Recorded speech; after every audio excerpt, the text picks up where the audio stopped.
and welcome Angelinos. We thank you for tuning in to yet another brilliant episode of the Galaxy Guy podcast, hosted by Chris Maldonado, a show made by loyal Galaxy fans for loyal Galaxy fans who bleed blue, white and gold. So join us as we talk about the ins and outs, as well as the ups and downs of your favourite team, the one and only, the Los Angeles Galaxy. Bienvenidos, Angelinos. Welcome back to the Galaxy Guy podcast. Como siempre, as always, I'm your host, Chris Maldonado. And today we are bringing all of you another great post-game show. Of course, we're talking about yesterday's game between our LA Galaxy and Real Salt Lake at Keno Stadium in Tucson, Arizona. It was the final game of preseason. We will be breaking down the game, talking about some highlight moments, and we will discuss the good, the bad, and the ugly of that game. To top it all off, here at the Galaxy Guy podcast, we've put together some very good stats, some good metrics, specifically for our main striker, Javier Chicharito Hernandez. Trust me, folks, this is going to be a very, very good segment that you won't want to miss, because we will mathematically set a metric, or rather a concrete expectation for Chicharito based off of mathematical averages. So if you're not bored to death just yet, stick it out. Trust me, it's good.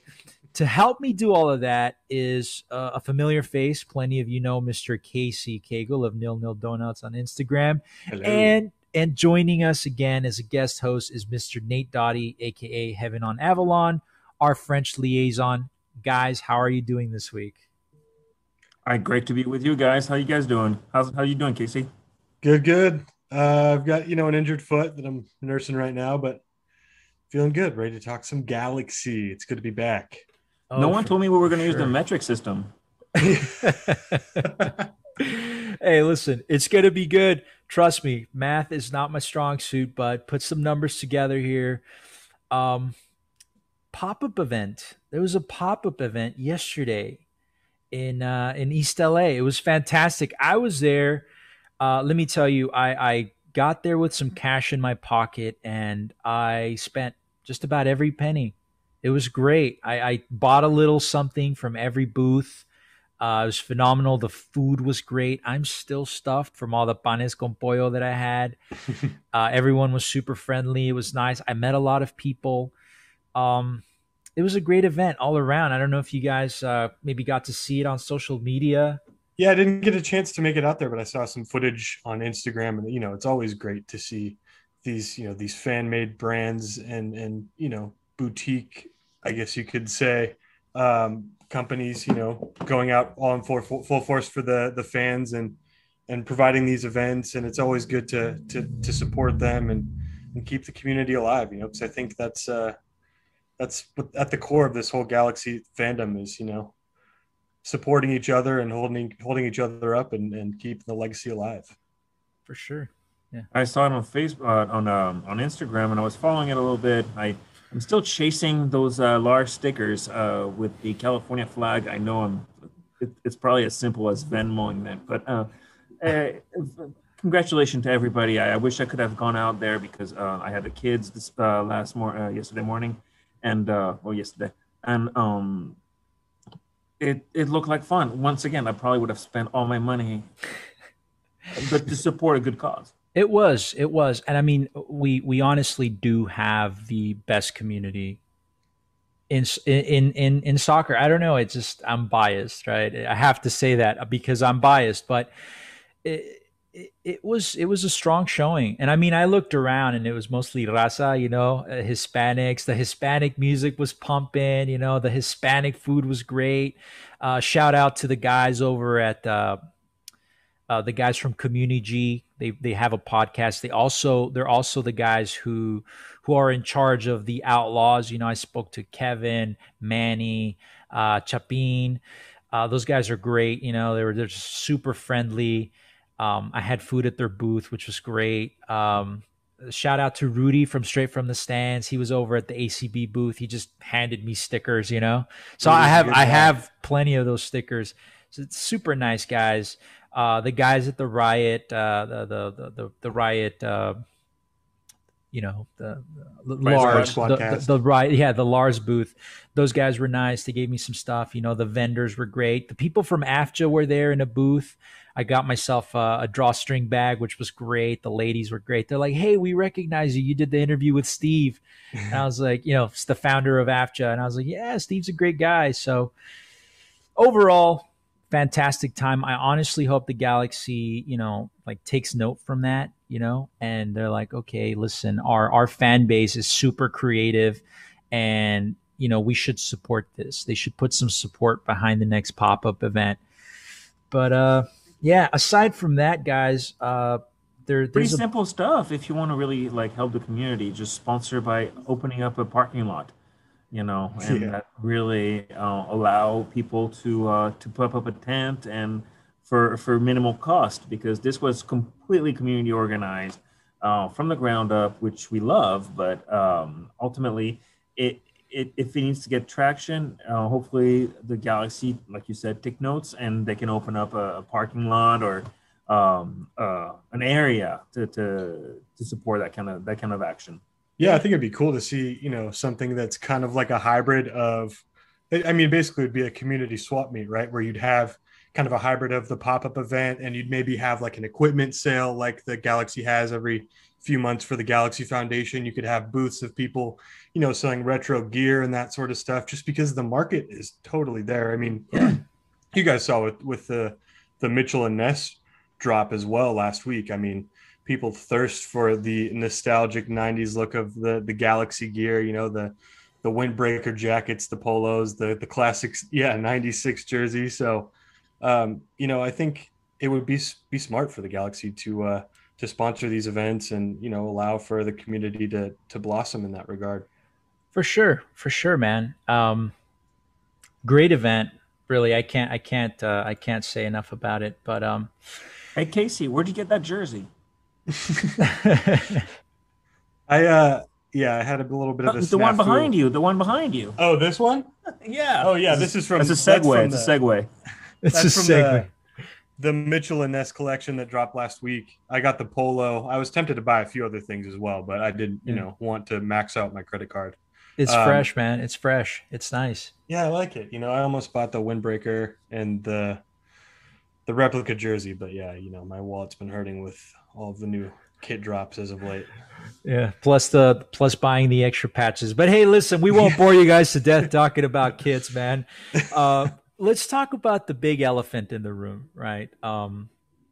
This week, there was some very controversial, sticky news. The big elephant in the room is Sebastian Lletget, right? And this story has now been reported absolutely everywhere. It's been on ESPN, pretty much just about every major sports outlet, publication online has now reported on it. And, as we know, I think every Galaxy fan out there is pretty aware of what's happened now. The video that Sebastian Lletget posted on his social media where he's playing around with, I think it's Julian Araujo and Jonathan, a couple other teammates. He slaps Julian Araujo in the back of the neck and says the P word, which I won't repeat because then then I'll get in trouble, right? But I don't know, guys. Listen, I'm gonna just say this before I say absolutely anything on this subject.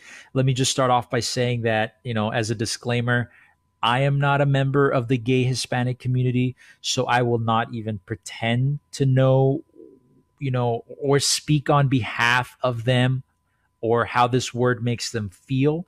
I can only speak as a Hispanic and how I know, other Hispanics feel about the P word. I think context really does have a lot to do with it. I can say that the word itself is beyond trashy and it's ghetto.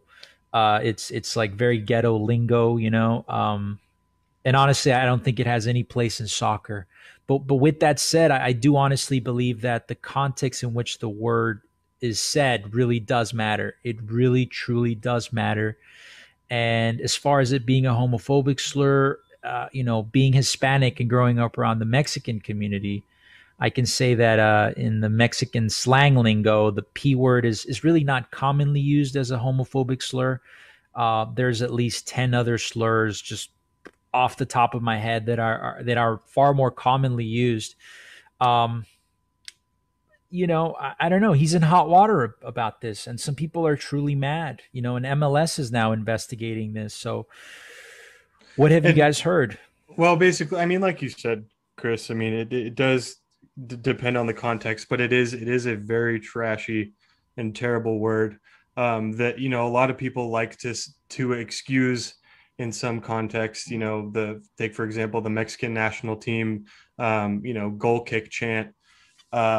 And I think, it is kind of deeply embedded in the Spanish lexicon and in some circles is, kind of a casual locker room talk type of term.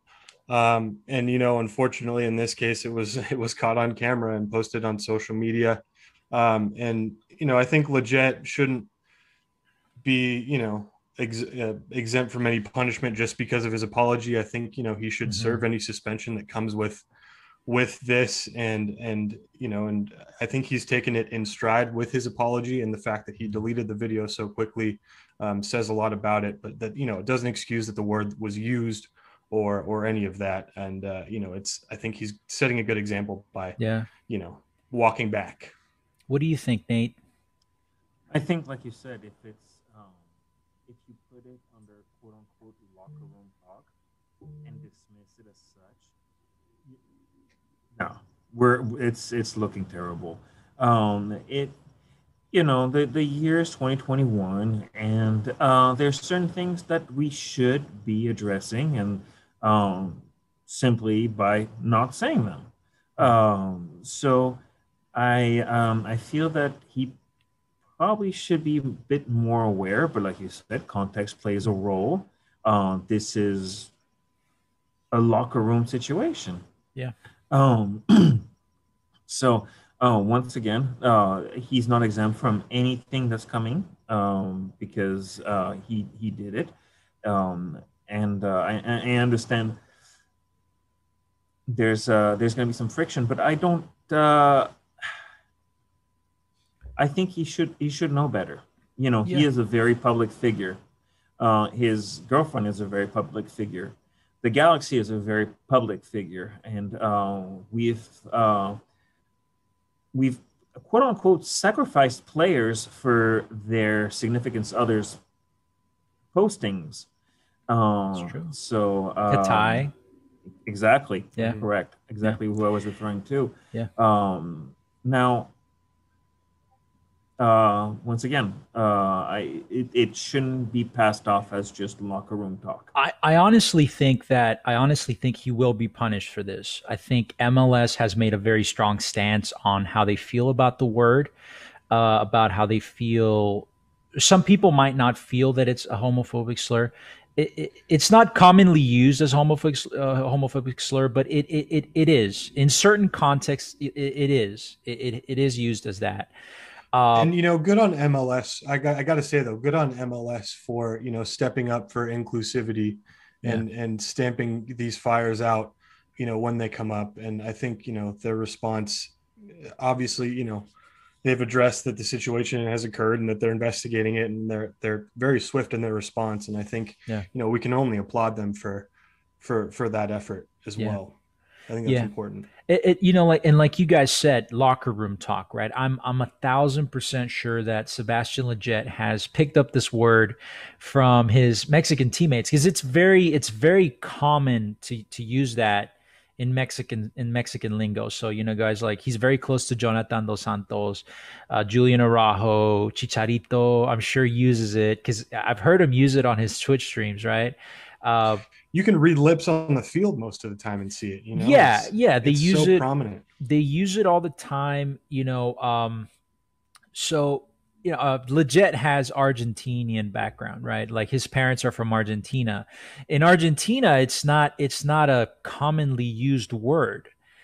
So I don't think he brought that with him. I think he learned it just from the locker room and speaking with guys. Obviously, that doesn't justify it, but I think it just slipped out and he said it. while he was jesting with his Mexican teammates, right? So he apologized. I believe him. I think he's a pretty he's a pretty modern guy. He knows the deal. I don't think he's homophobic. It slipped out. He apologized. I do honestly think he will be suspended for a couple games. I mean, worst case scenario is like the LA Galaxy cuts him like they did with Katai and they just get rid of him. But I don't think it's going to get that far. At least I hope not. Right. But yeah, I think we leave it as it is. We accept his apology. We hope that the Hispanic gay community accepts his apology and we just move on. And we let the guy learn his lesson, and we give him his if he needs to be suspended for a couple games, I think that's fair enough. But we'll see. We'll see how that plays out. I mean, we'll have to see in the next couple of days, right? The season starts next week, and let's hope that he's still a member of the Galaxy, right? Yeah. So it's probably what he's thinking. He's probably like, it's too bad I slipped up. But that's the problem, is that, you shouldn't think that you slipped up. You probably shouldn't use it in the first place. But if what you say is true, is that if he picked it up from somebody else, then there may be something else in the locker room going on. And I'm the first one to really promote tolerance for everybody. So I don't think that Vanny is going to be cool with that. He looks to be running a pretty tight ship. It looks like the team has tightened up quite a bit from our previous versions. I mean, we have quite a few players, but we'll also see. I haven't heard anything from the coach. I haven't heard I think you're exactly right there, Nate. It's this presents an opportunity for Vanny to, really kind of maybe step up and make an example of a senior player, in a disciplinary fashion and kind of set the tone and right the ship, and keep the soldiers kind of, in order. Yeah. Yeah. And I mean, like you guys said, right? I mean, it's not only Vanny, but I feel like MLS might want to make an example of him too, to just send a really strong message, right? But we'll see how strong that message really is. Let's hope that it's, at the very least, maybe a suspension and some fines. Now, let's remember that this is also, and I'm not trying to make excuses, but this is between two friends. Like you said, the context, I think, plays a little bit of a role. I'm not trying to defend him, but this is not on the field saying it to an opposing player. This is post-training locker room, but the intent, I think, there was not to be disrespectful to anybody else. It was perhaps playful, perhaps, but not excusable. Yeah. And again, we'll just have to see how it develops. We'll have to see what ends up happening. We'll keep a close eye on that, and hopefully next week it'll all be resolved, and we'll know what that looks like. But getting back to Saturday's game. Let's talk about Saturday's game, something a little more cheerful, right? Because that news is kind of gloomy. But Saturday, we had a game against Real Salt Lake. For the most part, a very good game. Now, previously, how we normally do post-game shows is we talk about a minute by minute, right? We go minute by minute. We talk about the highlights. This week, we'll do something a little bit different. We'll go straight to the portion of the post-game show where we talk about the good, the bad, and then we talk about the ugly of that game. Just in the there we go. Nate has to do the sound effect. So in order to keep the show a little more compact, because what we're going to talk about it at the end is, I believe, the meat of the sandwich, right? So let's start off with the starting 11. It seemed like, for the most part, that was as close as we're going to get to a full starting 11. Of course, we're still missing guys like, Kevin Cabral, which we'll be talking about in a little bit. But, we're still missing Derek Williams, the center back that we signed this offseason. A couple other starters. But for the most part, that was a starting 11, right? Yeah, I think, I think this is probably what you're going to see on Saturday, with maybe the exception of Cabral joining the fray. Yeah. Dupuis and Steres at the back, which I actually like.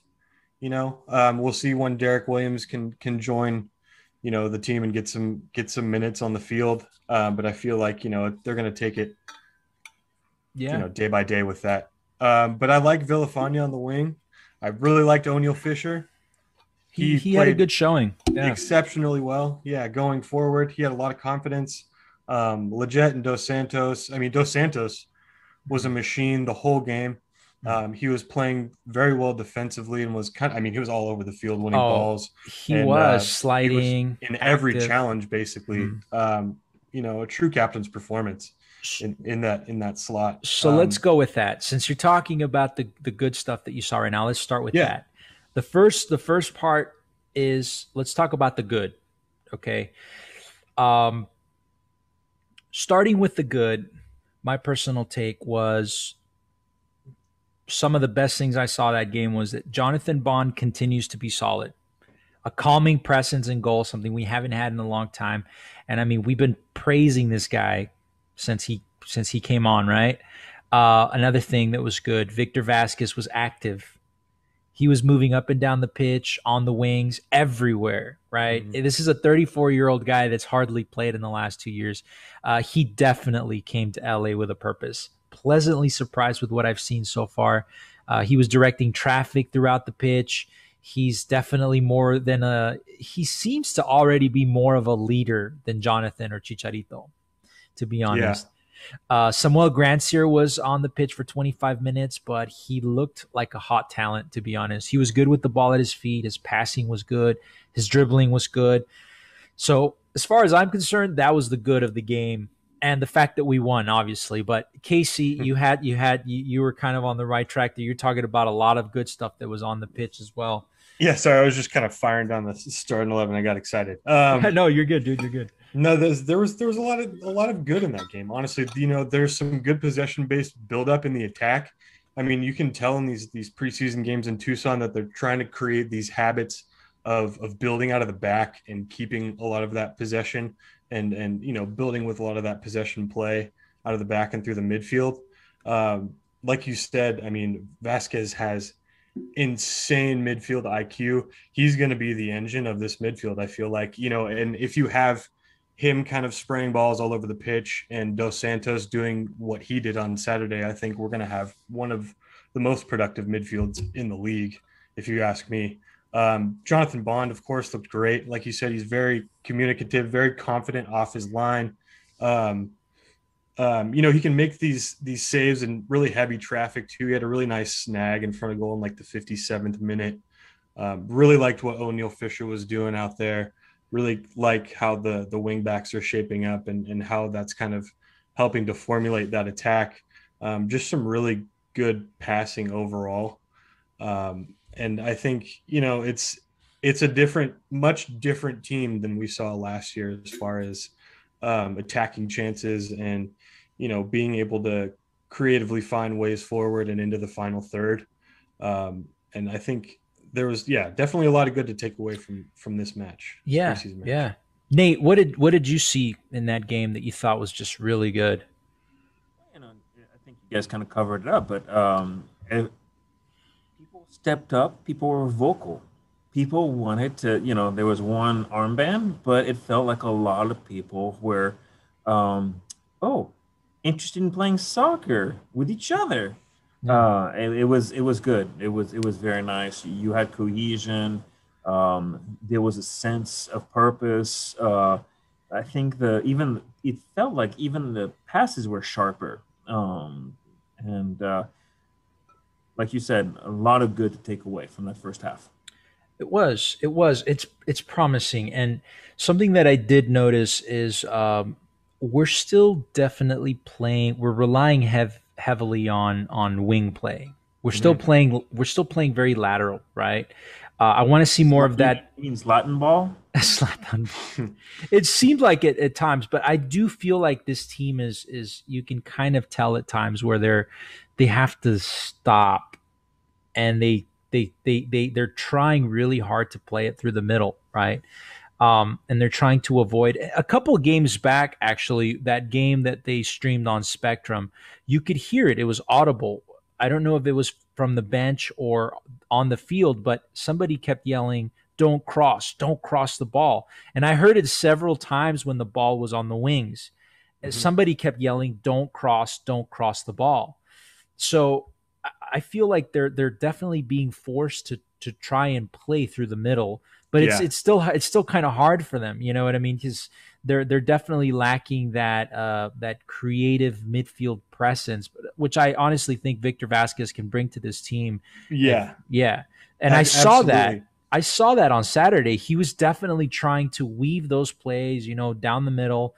So, but let's be serious. Let's also stop crossing. We don't have a tall striker. That's exactly it. Yeah. I mean, that's exactly it. There were some, I noted in my notes here, there's some really nice penetrating passes like around the 20th minute where they were working the ball through the middle, working it kind of inside the 18 and laying off a ball across the face of goal, that sort of stuff. And that's the kind of work you want to see, with a team that doesn't rely on wing play all of the time. And, we seem to be playing a really high pressure style of play, where guys are really aggressive on the ball, on the defensive or offensive side. And it's good to see. It's really good to see. Let me take a hot take here. Maybe we're playing teamwork. Yeah. Hey, that's crazy. What are you talking about, Nate? Keyword. Keep that word out of your vocabulary. What's teamwork? We haven't seen that in like 5 years. But hey, listen, I think we're all in agreement. Like, there was a lot of good in this game, right? And it definitely felt good to close off the preseason with a win, especially after losing back-to-back games. It felt really dirty, So this was definitely refreshing to go into the season with a win under our belts, right? Now let's talk about the bad. Okay, and I'll throw this ball in your court, guys. Tell me what you thought was bad about this game. We could start with you, Casey. What did you see that was bad? Some bad that I noted was, there was kind of a lot of robust physicality, and I know it's preseason, and you want to be a physical team, but at the same time, you don't want to bait other players into silly challenges that could result in injuries and things like that. And I think, there was some chippiness on the field that wasn't really necessary, especially from Araujo, who tripped up Miram at one point on the right side. But he did a great job of closing him down defensively, but just, some chippiness there that I think we need to maybe iron out. And the defensive coverage is a little aggressive. But I think the wings are still maybe getting back quicker than we've had in previous seasons. And that's just, always been a concern of mine, with, the defensive wingers we've had in the last 2 or 3 seasons is getting caught out of position, when they're in the attack and things like that. So those are things to just kind of watch for. But that's really all I had as far as the bad goes. But I've got some ugly stuff, that's for sure. Nate, what did you see that was bad on the field on Saturday? I want to apologize to your listener because this is not really contributing very much. I got to watch the PSG Bayern earlier, and I was really into that. So the first half was great, and then I had to handle the kids a little bit, and for halftime took care of the few things. By the time I came back, it was in the 68th minute or something like that, and I just the quality in play definitely showed, from the rotation and everything, and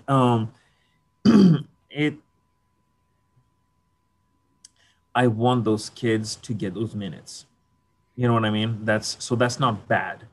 I'm not gonna put it as a bad thing, but the quality definitely dropped. So that is a bad thing, but those kids getting those minutes is a good thing. That's what the preseason is for. Yeah, no, that's true.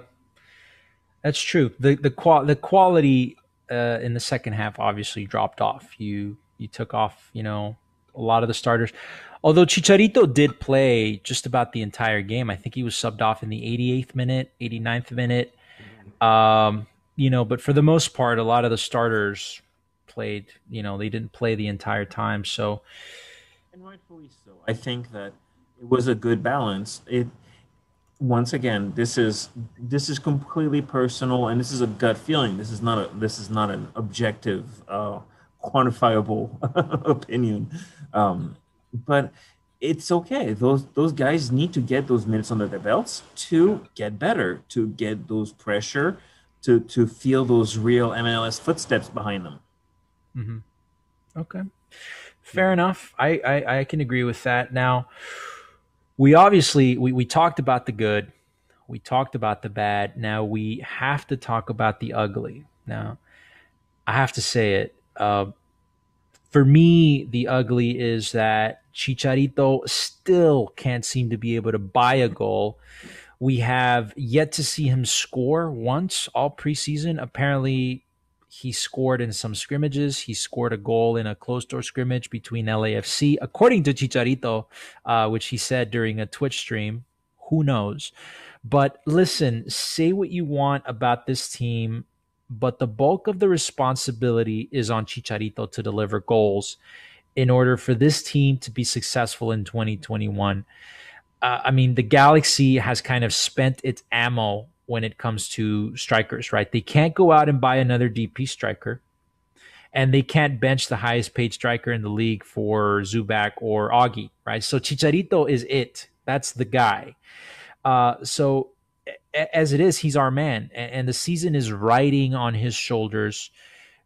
Sure, you can say, you can expect goals from other guys like Leggett, Samuel Granci, Cabral, heck, even from Victor Vasquez, but you still need your main target striker to be the go-to man who's banging in goals consistently. That's the word, consistently, game after game.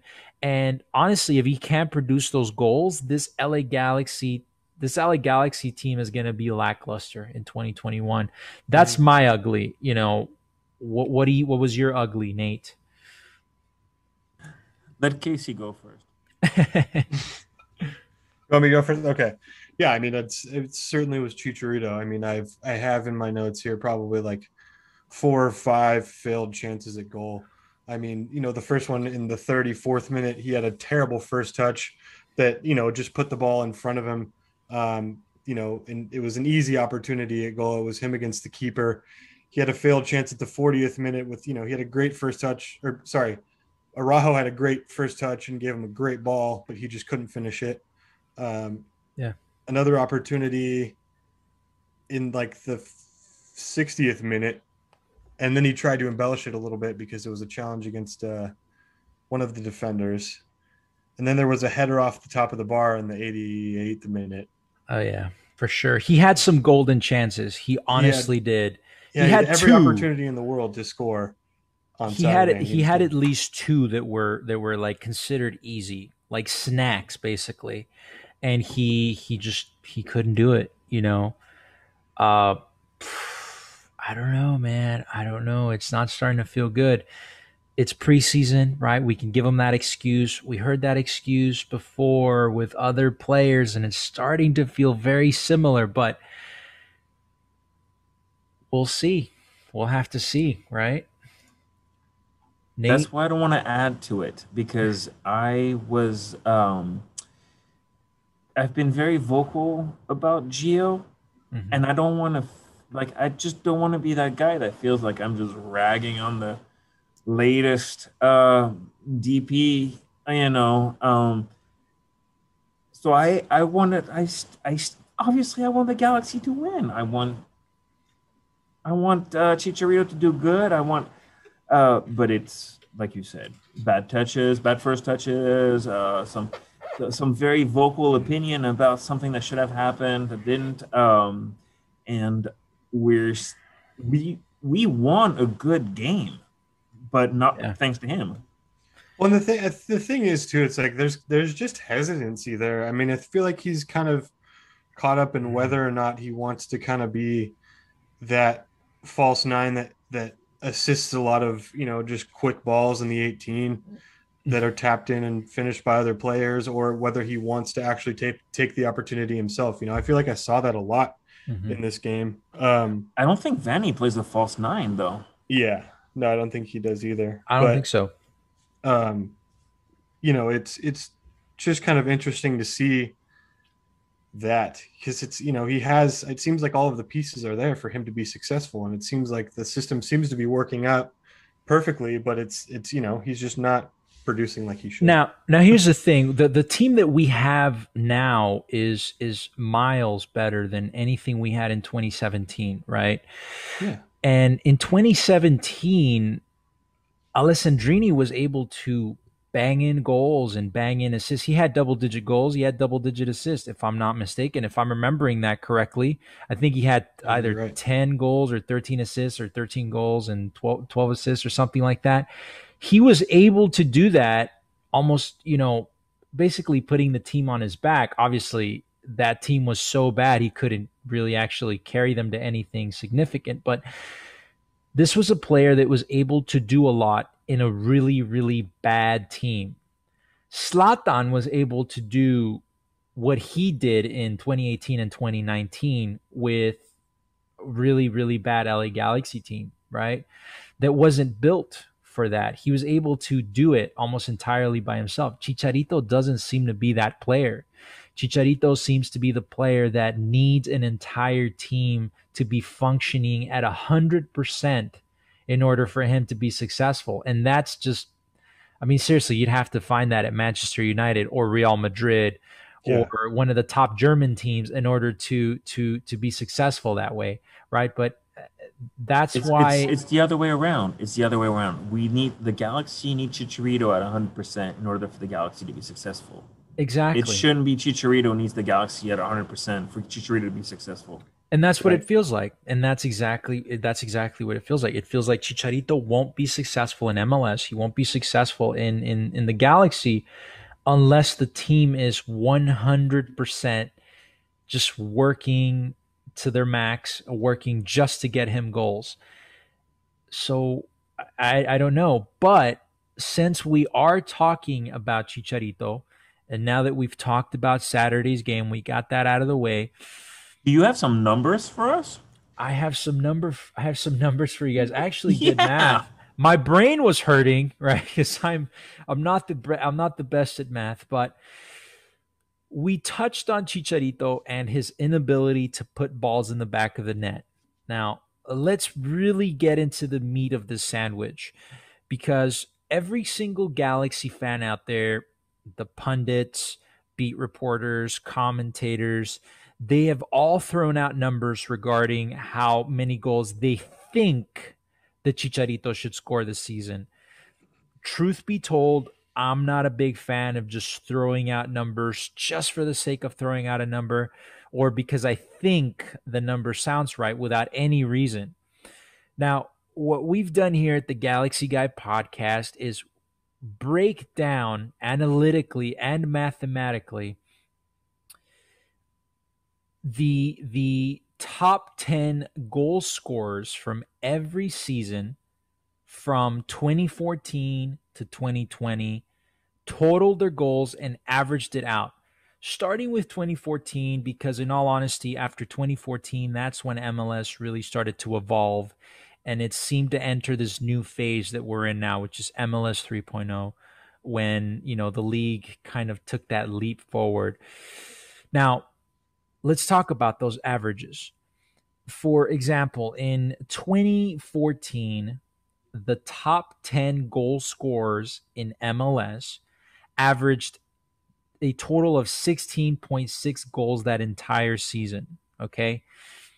In 2015, the top 10 goal scorers in MLS averaged 17.6 goals all season. In 2016, the top 10 averaged 16 goals all season. In 2017, the average was 17.5. In 2018, the average was 18.2. Wow. In 2019, the top 10 goal scorers in MLS averaged 19.2 goals all season. in 2020, which is kind of an asterisk year because of the pandemic. But the top 10 goal scorers in MLS averaged 10.4 goals all season. Now, here's the deal. If you guys are still following me, if you average out the averages for all of those 7 seasons, we come up with a total of 16.6 goals per season for the entirety of those 7 seasons, which means in MLS, since the start of the new era known as MLS 3.0, the top 10 goal scorers have scored an average of 16.6 goals. So there you have it. That's the concrete number that I believe Chicharito needs to reach. He needs to score a baseline of 16 goals minimum to be considered a successful goal scorer this season, which I believe is beyond fair since he is the highest paid attacker in the league. I think 16 goals is fair. Mm-hmm.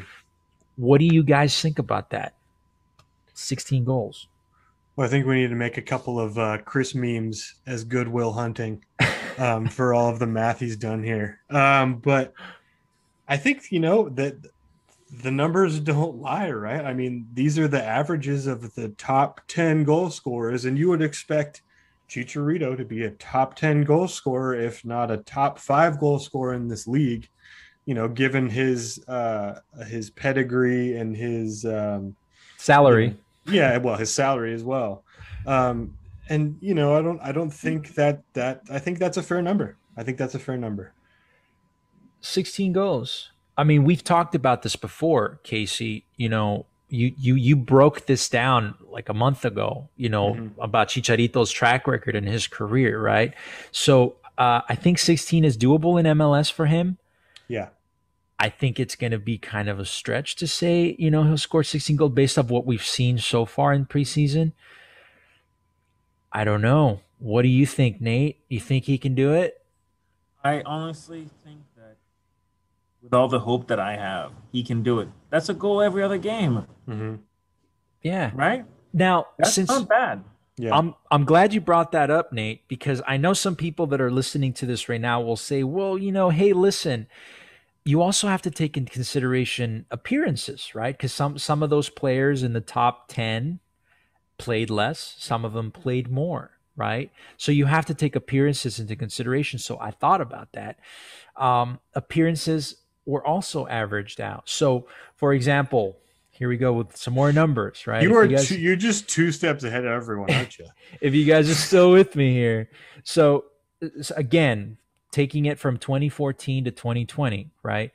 In 2014, those same top 10 goal scorers played an average of 28 games. Mm-hmm. Okay. In 2015, the top 10 played an average of 29 games. 2016, 30 games. 2017, 29.6 games. 2018, average 30. In 2019, the top 10 goal scorers averaged 29.6 appearances. 2020, again, pandemic year, the top 10 goal scorers averaged 20 games all season. So if you average out all of those years into one number, the top 10 goal scorers in MLS have played a total average of 28.2 games, which is another baseline number that we should expect for Chicharito. That's close enough. Yeah, exactly. Yeah. He should be able to at least give us 28 games and 16 goals, right? I think that's super fair. I don't think he's going to be getting Mexican national team call-ups really anytime soon. Man. I think that ship has maybe sailed for him in that regard. But yeah, I think, he should be able to make that many appearances, barring any injuries. That's nearly a full season. That's what I would expect from him. I hope to challenge you, Casey, on that, because I hope that, once again, he kills it and that he gets a call up, that he's good enough to get a call up. Because look at Zlatan is now back with the national team. That's crazy. I mean, good for him. But I believe that the Galaxy kind of rekindled that Zlatan season, and that career. So I hope the same thing happens for Chicharito. But we're I think that if he has the season that we're talking about, might be possible. You know, I don't think there's a single Galaxy fan out there that's rooting for Chicharito to fail. I mean, there might be like a hater or two that just absolutely hates the guy, but any diehard Galaxy fan wants Chicharito to succeed. I want Chicharito to succeed. Whether or not I believe he can get to 16 goals this season, that's a different question, right? But I hope that he does. I really do hope that he does. Us Galaxy fans have an interesting trend of skeptical optimism, and I think it's just deeply embedded in our core based on recent events and seasons. Based on recent events, and I mean, do we really blame them? I can't blame Galaxy fans for being that way. Listen, it wasn't the Galaxy fans that set that metric for the Galaxy, which is at the very least to get to playoffs, right? The Galaxy just gets to the playoffs. That's the metric that they set for themselves, you know, and in the last couple of years, we really haven't been to the playoffs. So you can't really blame Galaxy fans for being extremely pessimistic, right?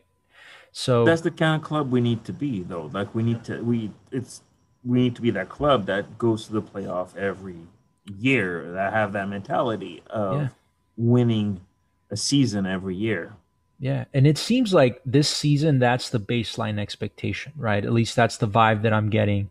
You know, in even the coaching staff has said it. You know, this year we were shooting for playoffs. You know, which is kind of sad when you think about it, that the LA Galaxy at the very minimum is shooting for playoffs. You know, that's something the Philadelphia Union does, you know, or like, you know, DC United or some third-rate MLS team. But here we are hoping and praying for playoffs, you know. This was 8 years ago. It's like, well, no, we're hoping baseline we at least win a Western Conference championship, you know. So, you know, it is what it is. But guys, very exciting because we are starting the season in 7 days. As of the recording of this show, it's 7 days to the kickoff of the season. How excited are you guys for the new season? Go ahead, Nate. I'll let you start. I am so pumped. Oh yeah, man. I can't wait. I can't wait. This feels like we have a goalkeeper. This feels like we have somebody that can direct the back line. I know we were talking a little bit earlier about our top scorer, but I still have faith for Asteris hat trick one day, and it will happen. You know, you just keep faith. But we do have some good elements in place, much more than we had in the past few years, at least with a sense of direction, a sense of purpose, and still a few open slots. So things are looking up until we meet the enemy. Yeah, no, for sure. I mean, we're playing Miami, right? That's our first. Yeah. And actually, we might not even end up playing Miami because of their DP situation, right? They're still not roster compliant. So if they're not roster compliant by next weekend, who really knows what's going to end up happening, right? But I honestly think they'll figure something out, right? MLS has to let. I'll play for them. That's okay. Hey, listen, and they can send one of those DPs over to us, right? We'll gladly take them for, I don't know, we can send some IOUs over to David Beckham, you know, maybe ship them the statue. I don't know. I was going to say, here's your statue, man. Yeah, right. Yeah. That game is going to be Sunday, April 18th. And that's this Sunday, April 18th at 12 p.m. That's a good time. That's honestly a really good time for a Sunday game, you know, right in the middle of the day. Usually when my son takes naps. So, you know, pray to God he stays asleep. I'm pumped, man. I'm really pumped. Personally, I get excited for every Galaxy season. Whether we're being bad or good, I get excited for the viewing parties. I get excited to be at the stadium. Just in general, man, it's just good to be back. It's good that the season's starting again.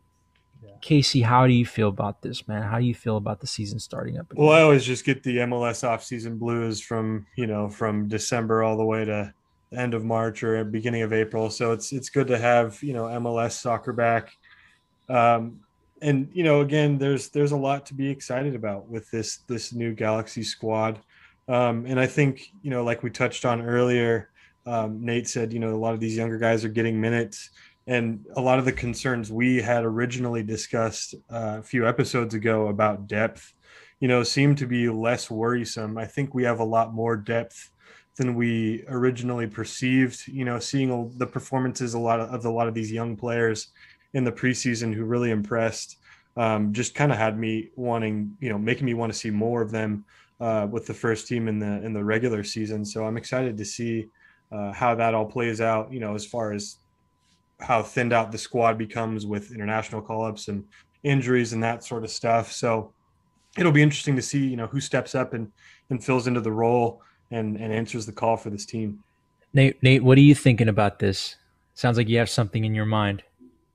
No, like AC mentioned, for the call-ups and everything, I have fond memories of being at the Track and Field Stadium for the Open Cup and seeing a mixed team of the call-up from the Galaxy 2 and some of the vets, and I have fond memories of seeing Van Dam just being very loud, like louder than me on the field, and I'm right there on the fence telling the ref exactly what I think about him, and Van Dam is like looking at me like, I get this, and I'm like, thanks. Oh man, Van Dam just oozed confidence. That guy was fantastic. He was here for such a short time. We're gonna get those teams again. He was here for such a short time, and the guy became a legend. People still remember him fondly, and he's still active with the Galaxy fan base on social media. It's such a great guy. Yeah, he's one of those 2 or 3 season wonders who just became a cult icon of the club. Yeah. But yeah, I love the guy. Even during our worst times, like the Galaxy was just letting in goals like crazy, and yet, the guy was just beloved. But let's hope Derek Williams becomes that next guy, huh? Derek Williams, our new center back. He's back. He's back full training. Hopefully we'll see him play some minutes in Miami. I don't expect to see him play past maybe 40 minutes, 45 minutes. But it's a good sign that he's back to full training. Other guys that we should expect to see more of is Victor Vasquez, who looks, to be honest, like Vanny's going to be using him as a starter. And honestly, he looked like a starter in these last 2 preseason games. Given that he hasn't played much, given that he's 34, he looked sharp. I mean, he had his moments of rust, right? He had that assist last game, right? He had that assist for Hernandez, right? Mm-hmm. And he had a goal. Wait, no, he did not. Oh, wait, scored. He had a goal. Yeah, he had a goal. It was great, man. It's very promising. And I was one of the guys that was very critical of him when the rumors started springing up. But like I've said in previous shows, after speaking to the guy, he just sounded like he was ready to play. He sounded confident. And after seeing him in those 2 preseason games, he's putting his money where his mouth is. And he's like, dude, I'm here to play. I'm here to play. And you know what? I had a very harsh opinion of Vasquez when this rumor first surfaced, and I'm certainly eating my words because I feel like he is going to be a major part of this team. And like I said, the engine of this midfield. I mean, his IQ is insane. He knows exactly where to spray the ball and time his passes. And I think it's what this team needed, so that way Jonah can kind of do his thing and challenge for balls and kind of be all over the place like he is. And Vasquez can kind of just sit in the center and be more reserved and pass balls through. Yeah. Vasquez reminds me of I had a bad opinion of Ashley Cole. That signing was just like, we're gonna get this. Wow. I remember that on that. So I remember that. It was very controversial. I remember on Reddit, on the LA Galaxy subreddit, super controversial when Ashley Cole was announced. I was on the camp of like, listen, this guy's here for a vacation, based off comments he had made in the past. He's had kind of a troubled past. He's been kind of rebellious, and he made comments that were very derogatory towards MLS. He's like, listen, I'm not ready to retire yet. I don't want to chill by a beach yet. So when Bruce Arena went after him, I was like, this is a terrible move. This guy's he's old. He's not going to play very much. He's going to take the league seriously. And boy, did he prove everyone wrong, because he's honestly been one of the best left backs, if not possibly the best left. I mean, Todd Donovan might have something to say about that, right? But, but he was just phenomenal, man. Phenomenal. He like single-handedly kept that back line together, because that was a terrible back four. Yeah. Right? I mean, with the exception of him. Yeah. Right. And I think Vasquez is that kind of signing where you could look at him and say, like, oh, man, no, he's just, he's coming here to just get a last paycheck and everything. Mm-hmm. You see him perform on the field and you're like, oh, good. Okay, we have a player. So we just have to knock on wood, and we have to pray to whatever deity Galaxy fans out there pray to. We have to pray that Victor Vasquez stays healthy. Cosmo. It's Cosmo. Stays healthy throughout the entire... Praise Cosmo. We just have to pray that he stays healthy throughout the entire 2021 season. And back to the Ashley Cole thing. One of my biggest regrets as an LA Galaxy fan was that Ashley Cole played for this team and he left this team without winning anything.